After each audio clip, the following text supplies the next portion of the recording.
S ಇನ್ನು Patil sir ನೆನ್ನೆ ನೀವು ಹೇಳಿದ್ರಿ ಮುಂಬೈಯೇ ಗೆಲ್ಲುತ್ತೆ ಅಂತ, ಬಟ್ ಸೋತ್ರು. ಸೊ ಎಲ್ಲಿ ಎಡ್ಬಿದ್ರು ಅಂದ್ರೆ ಯಾರು ಕೂಡ ನಿಂತು ಆಡ್ಲಿಲ್ಲ. ಸೊ ಏನ್ ಹೇಳ್ತೀರಾ? ನಿಜ, ಎಲ್ಲಿ ಎಡವಿದ್ರು 5 ಕಪ್ ಗೆದ್ದವರು ಅಂತ ಯೋಚನೆ ಮಾಡೋಕ್ಕಾಗತ್ತೆ. ನೋಡಿ, ಒಂದು ಕಡೆಗೆ ಒಂದೇ ಸರಿ ಕಪ್ ಗೆದ್ದವರು ಈ ಸರಿ ಭಾರಿ ಪರ್ಫಾರ್ಮೆನ್ಸ್ ಕೊಡ್ತಾ ಇದ್ದಾರೆ. RCBನೂ ಹಂಗೆ ಒಂದೇ ಕಪ್ ಗೆದ್ದಿದೆ. ಅವ್ರನ್ನ ಎದುರಿಸೋದು ಕಷ್ಟ ಆಗಿದೆ, RRನ ಎದುರಿಸೋದು ಕಷ್ಟ ಆಗಿದೆ. RR ಮೊದಲ ಸೀಸನ್ನಲ್ಲೇ ಗೆದ್ದಂಥ ಇದು ಅವ್ರು ಕಪ್ ಗೆದ್ದಿದ್ರು. ಒಂದೇನು ಅಂತಂದರೆ ನಿನ್ನೆ RR ಗೆಲ್ಲತ್ತೆ ಅಂತ ನಾನು ಊಹೆನೇ ಮಾಡ್ಕೊಂಡಿರಲಿಲ್ಲ. ಹಂಗೆ ಆಡ್ಬಿಟ್ರು. ಏನು ಅಂತಂದರೆ ಅದು ರನ್ ಹೊಳೆ 11 ಓವರ್ ಮ್ಯಾಚು. ನಾವು ಅನ್ಕೋತಿದ್ವಿ ಕೆಲವೊಂದ್ಸರಿ ನಾವು ಕಾಲೇಜ್ ಟೈಮಲ್ಲಿ ಆಡುವಾಗ ದೊಡ್ಡವರು ಚಿಕ್ಕವ್ರ ಬಾಲ್ನ ಹೊಡೆದ್ಬಿಡ್ತೀವಿ. ಇವ್ನು ಚಿಕ್ಕವನು ಇದನ್ನು ಹೊಡೆದ್ಬಿಡ. ಇಲ್ಲಿ ಹಂಗೆ ಆಗ್ತಾ ಇಲ್ಲ, ಈ ಚಿಕ್ಕವರೇ ದೊಡ್ಡವ್ರ ಬಾಲ್ ಹೊಡಿತಾವ್ರೆ.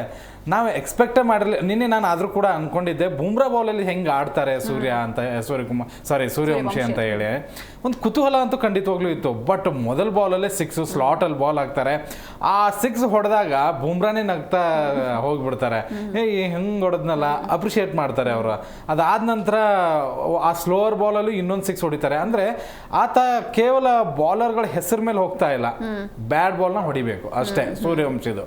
ಮತ್ತು ನಾನು ನಿನ್ನೆ ಕೂಡ ಹೇಳ್ತಾ ಇದ್ದಿದ್ದು ಜೈಸ್ವಾಲ್ ತುಂಬ ಚೆನ್ನಾಗಿ ಆಡ್ತಾರೆ ಅಂತ.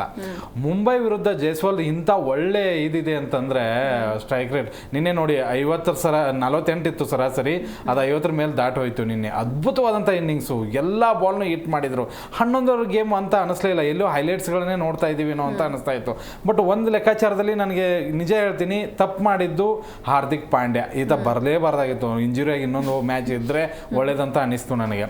ಯಾಕೆ ಅಂತಂದರೆ ನಿಮಗೆ ವರ್ಲ್ಡ್ ನಂಬರ್ 1 ಬಾಲರ್ ಇದ್ದಾರೆ.